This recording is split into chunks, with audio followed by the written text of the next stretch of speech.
این هم از قاپک جدیدمون که داره ارسال میشه به افغانستان. تا تونستیم توی این بخشای رو اضافه کردیم که به درد نصاب بخوره.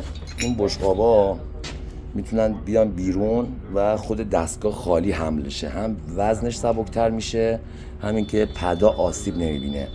بعد اینکه این نحوه صف پلیت وسط هم جوری طراحی کردیم که هم به اصطلاح چربی گیری شه، همین که وزن بیاد پایین، همین که بتونیم بدون دسته خود تصمیم هم میبینیم تو شاسی با تصمیم بالا پایین شه. یعنی حالا نصابایی که کارشون اینه میدونن خیلی جا زیر سقف گیر کردیم ما، این برای جایی که زیر سقف حتی ما اومدیم دسترم کوتاه‌تر گرفتیم ولی با این طراحی